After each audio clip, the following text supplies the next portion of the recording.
I've been living with a couple. They're called Dad and Mum. And people often say to me, like, do your parents really speak so differently to you? And I always say yes. And the example I like to give is I remember when I was a child waiting to be picked up from school, from primary school, and I was just waiting at the gates at the end of the school day with my teacher. She was crying. And just waiting to be picked up, and then eventually my mum appeared in her car and she saw us and she wound down the window and she shouted, "Hey Tom, where have you been? I've been waiting at the end of the road like a cunt!"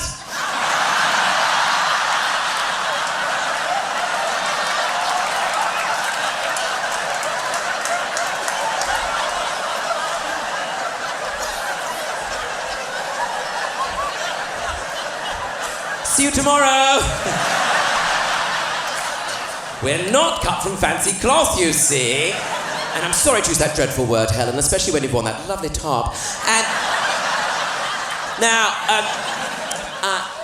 no, I won't sit down because it undermines the job title.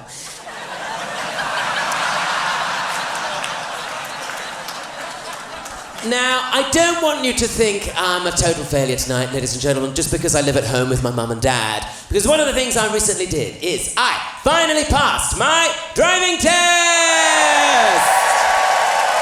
And you would not clap if you'd seen me do it! I am not very good, and I found the whole process very stressful, and I got quite nervous. People aren't very much help if you're feeling nervous. Like, if you say to someone, "Oh, I'm feeling nervous," they go, "Oh, don't be nervous!" Oh, thanks very much, I hadn't thought of it like that. It's like if you're crying and someone goes, "Oh, don't cry." "Oh yeah, just switch it off, shall I?" And I had 3 tests. Driving tests, thank you, Mark. And the 3rd one went very well, although at one point the examiner was scrabbling at the door. And it was as we were leaving a roundabout, and I saw her do it, and I went, "Oh my God, I've done it wrong, haven't I? I failed. Let's go back. I can't bear it. She went, "It's all right, no, it's all right. I just asked you to take the 5th exit off the roundabout, and you've taken the 4th exit off the roundabout." I said, "Well, I've done it wrong then, haven't I? I've failed. Let's go back. I can't bear it. She went, "No, it's all right. We can't fail you for not being able to count." Isn't that terrifying? So, we got back to the base, because they work out of a base, don't they? They like the army, if the army fought with clipboards. And we got back there and she said, "Thank you very much, Tom." And then there was this big pause, and I thought, oh, I hope she's not going to tell me that I haven't passed, because it'd be dreadful to be told I was a failure by a person in a gilet.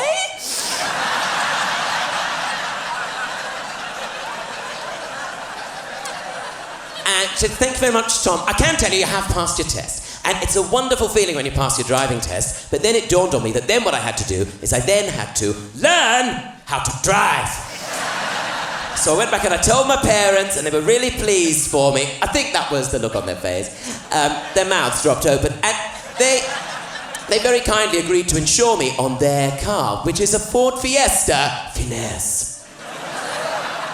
It's from 2003, it's a 1.5 litre engine, it's maroon, it goes with nothing.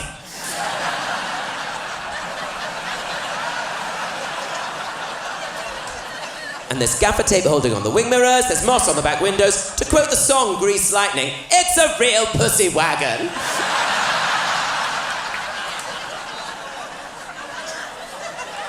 And where I live is a place in sort of southeast London, Kent borders. Technically, I am a Kent.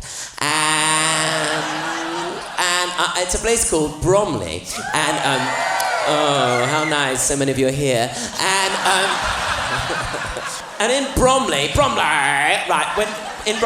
when people first pass their driving test, everyone has to go on this one rite of passage drive to an out-of-town shopping centre which goes by the name of Blue Water. And if for some reason you've never heard of it, just imagine the Emerald City. But the thing is, right, people in Bromley, they don't say, "Come on, let's go to Blue Water." Instead, what they say is, "We're going to go Blue Water!" And I thought, I don't want to go on my own. I know, I'll take someone with me. I'll take my dad with me, because I've got a good relationship with my dad, and I thought this would be a great way to end it. And bearing in mind, the last thing my dad taught me how to do was how to box. Yeah. when I was a very small child, I think he had an inkling that maybe I was going to get picked on. And I remember him standing there going, "It's all right, just got to punch my hand. That's all you're going to do. Just punch my hand." I was cowering in the corner going, "No, Dad, no, I can't deal with confrontation. It doesn't sound right in my accent." My dad was going, "Oh, I thought you'd be much better at this. I mean, you've already got the silk dressing gown on and everything." And bearing in mind, my dad is 77 years old. He was born during the Blitz. He's at a point in his life, he doesn't care what people think. Like, he'll regularly end a conversation by going, "I'm bored of you now."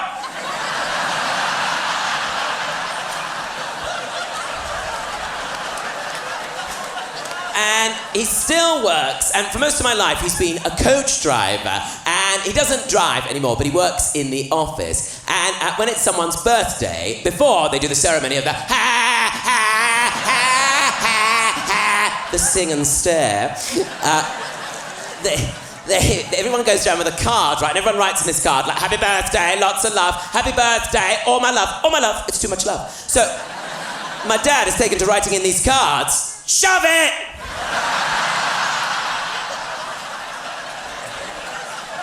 People respect him more. So, right, Dad's gonna come with me on this rite of passage drive to Bluewater, right? We get in the Ford Fiesta, finesse. There's already a tension because Dad sees driving and the roads very much as his world, right? And we're going along and we come to some traffic lights and they're red. That means you have to stop. I've done the theory test as well. And I always get nervous stopping at the front of a line of traffic because I always think, "Oh my God, everybody's looking at me." I really am smashing stereotypes, left, right, and downstage center.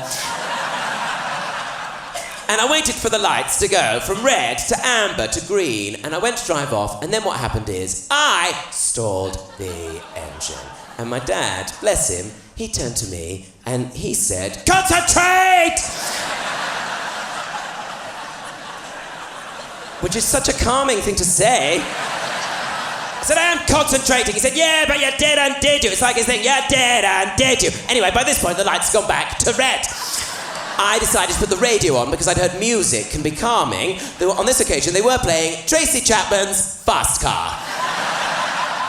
Which is actually my favourite song, but on this occasion, it did feel like Tracy was really rather mocking me.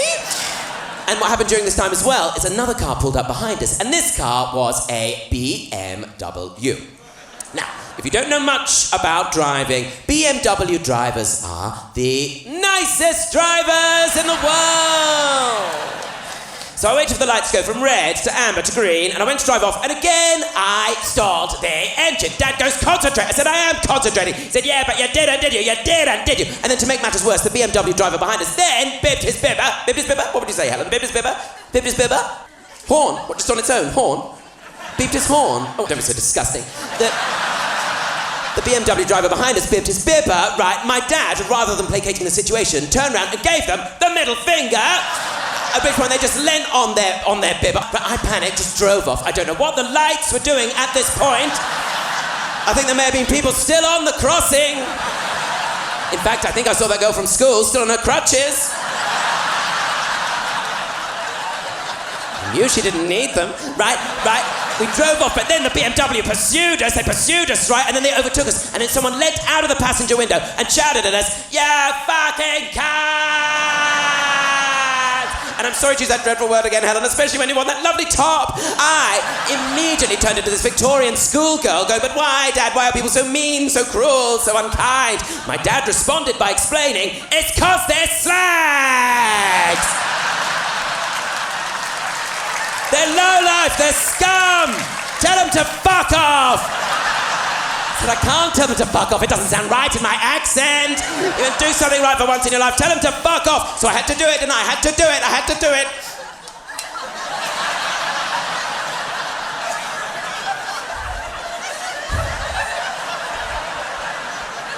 Fuck off. But then we were behind them. Dad goes, "Show them you're angry, show them you're angry. Flash your lights at them, flash your lights at them." I went to flash my lights at them. I turned on the windscreen wipers. It was like a pride parade coming up behind them.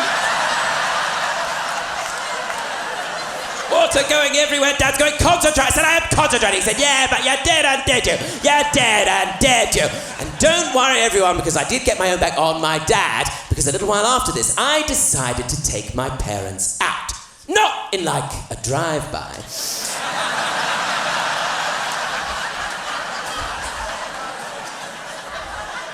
Though I could do with a house. You can't really do a drive-by when you can't go above second gear, though, can you? And just give me a minute. No, I decided to take them out for the afternoon, and I took them to the Tate Modern Gallery, you know, on the south bank of the River Thames. You know, very lovely, very much my world, the Tate Modern, looking at all the modern art. I thought we were having a lovely time looking at all this modern art. I don't know if there is a limit, though, to the number of times you can hear two baby boomers exclaim, "Well, I could have done that!" To which I was very happy to respond, "Yeah, but you didn't, did you?"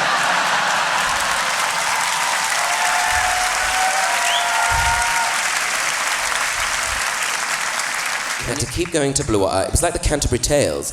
And eventually we got there. You know, I saw the lights of John Lewis. I thought, oh, thank God, I'm home.